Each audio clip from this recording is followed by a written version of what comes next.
Hey everyone, welcome to Aftershoot, a revolutionary system to speed up your workflow. In today's video, we're covering how to cull using Aftershoot. So we're gonna go in depth, show you everything from start to finish within Aftershoot. First thing we're gonna do is click on New Album in the upper left-hand or lower right-hand corner. And the next thing we have to do is decide if we're culling or editing. If you wanna learn how to edit, be sure to check out our other video on editing. So I'm gonna click on Start Culling. And now what I need to decide is a couple important things before we get going. The first one is, do I want to cull raw images, JPEG images, or RAWs and JPEGs? In our case, we're just gonna cull the raw photos. The next thing I need to decide is whether I wanna include my subfolders or if I do not want to include my subfolders. In our case, we are going to include them.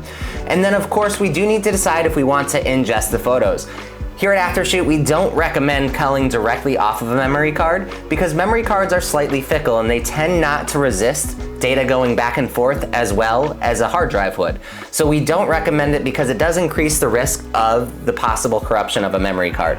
So in this case, if you are on a memory card, we do highly suggest using the ingest feature. What the ingest feature does by sliding that toggle allows you to now have the ability to back up your photos to multiple different hard drives and immediately proceed with your cull once that's complete. In our case, again, I already have them off the memory card, so I don't need to do that.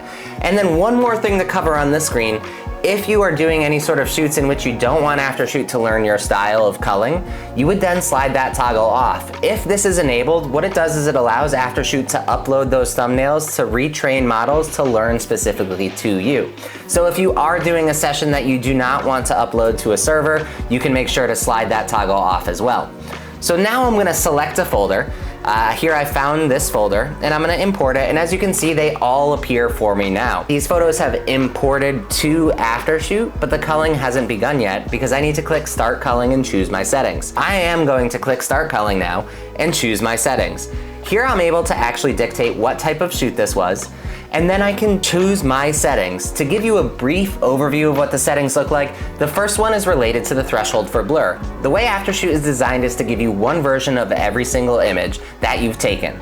So what this means is that you will oftentimes find some photos that maybe you took multiple photos that were out of focus, but Aftershoot doesn't know whether or not that was a creative decision or intentional, so it's gonna give you a representation of that. What the threshold for blurry photos is, decides how much blur you would tolerate to have it as a selected image. So if you were to say photograph a wedding and you set it to lenient, it would consider images that have great emotion but maybe aren't technically as sharp as a good selection. Whereas if you set it to strict, it will ignore those great emotion images and focus only on the things that are, by definition, are tack sharp. If you're shooting in a studio, you may want to set it to strict. If the ISO is low, your aperture is high, where you know the images are going to be the sharpest possible images you can take. Whereas if you are shooting a wedding or a different style shoot, you may want to set it towards lenient to get started. In this case, we're gonna use moderate because it's not necessarily a studio session where the ISO is low and everything was set up perfectly, but it's also not a session where I use higher ISOs or a lower aperture. The next thing we have to do is decide how similar the images need to be clustered into the same group. If I were to select identical, I'm asking that only the exact same images be put together. If I were to put it to similar-ish, I'm saying it is okay if there's some head changes, some body position changes. You can put those images together and pull the best one out of that set. And of course, if I set it to loose, I'm saying, hey, you could start sticking different poses together and pulling out what you think is the best pose out of that whole set. We're gonna set this one to similar-ish. And then the next thing we're gonna do is decide how many duplicates out of those sets we created. Now, if you tend to overshoot quite a bit, you're always gonna wanna set it to less. If you tend not to overshoot and you do set this setting to loose, you may wanna go towards more because you may want some more versions of the same images. We're gonna set it to less because I only want one out of every group, where if I set it to moderate, it would be 2 out of 10 photos, or if I set it to more, it would be 3 out of 10 photos would be the selected ones. I am gonna personally skip the highlights here because I don't need highlights for this session. It's a rather small session, but what the highlights are gonna do is just select images that we think have the best emotion, are in focus, and have open eyes.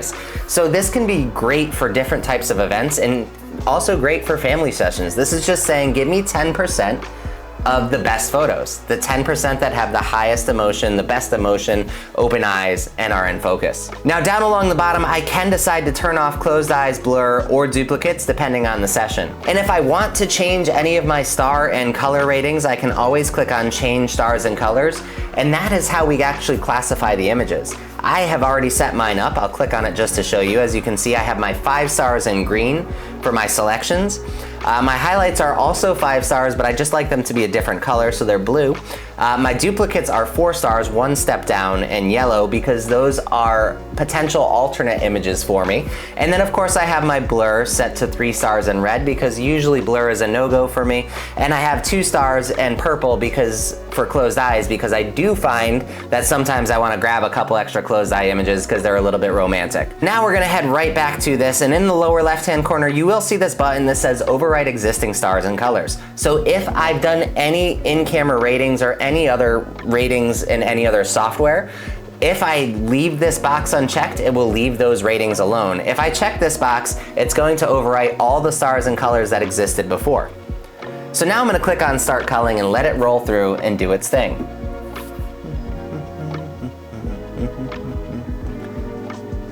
Fantastic, so now that Aftershoot has gone through and run its cull, I'm able to review this cull. Now of course, depending on how large your session is and how fast your computer is, this will take different amounts of time.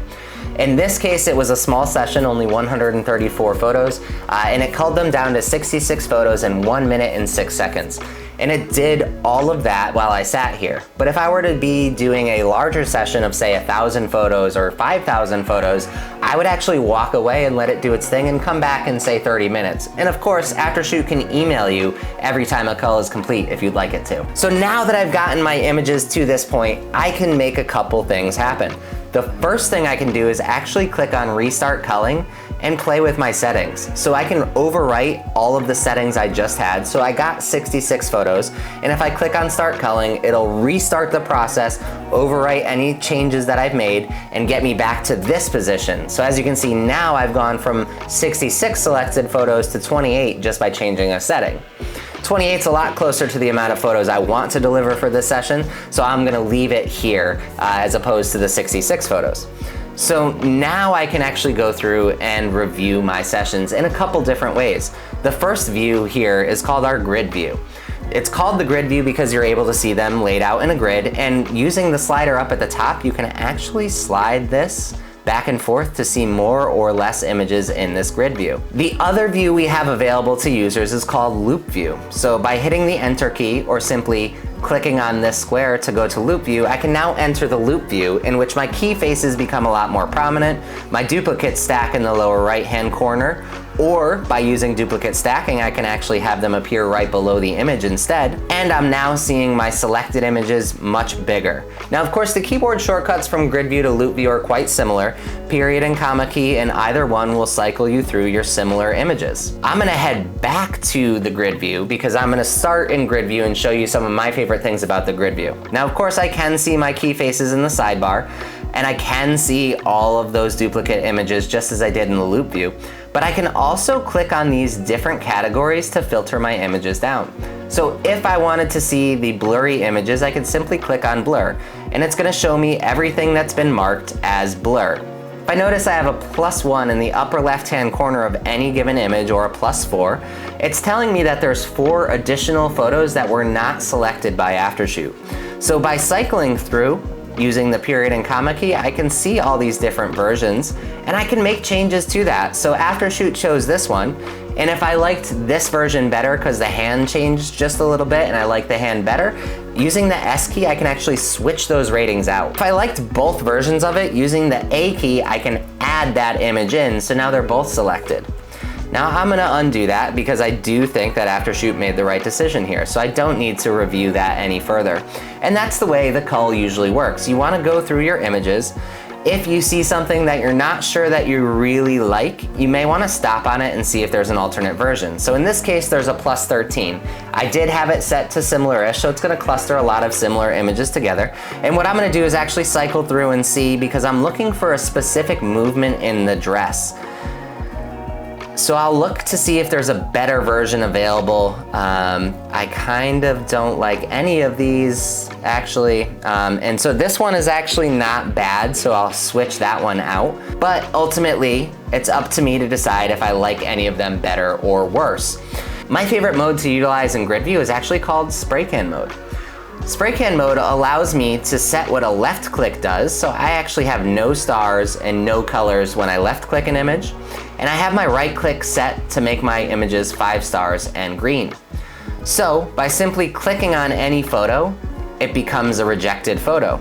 And when I decide that I want a different version, I can still use my keyboard shortcut S, or if I want both versions, I can simply right click on a photo and it's added to my selections. So what this means is that now I have officially just reduced my culling down to a couple clicks. Now we're gonna enter into our loop view.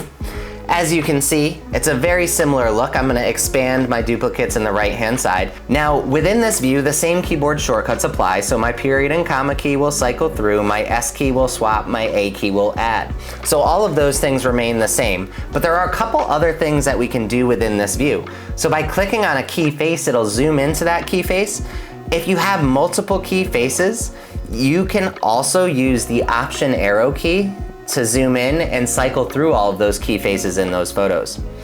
Now, of course, you don't have to utilize either screen exclusively. I personally love to use the Grid View for the majority of my review, but then when I want to see something a little bit closer, I can simply hit enter or double click on a photo and open up the loop view to see all of the options available. And then of course I can hit escape and walk back to my Grid View and review my cull even further.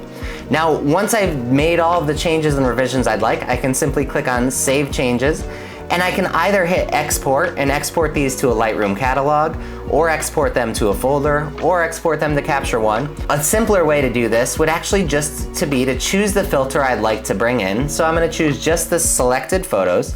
I'll select all and I can simply drag and drop them right into my editing software. Thank you guys so much for watching. Be sure to check out some of our other videos to learn more about what Aftershoot can do for you.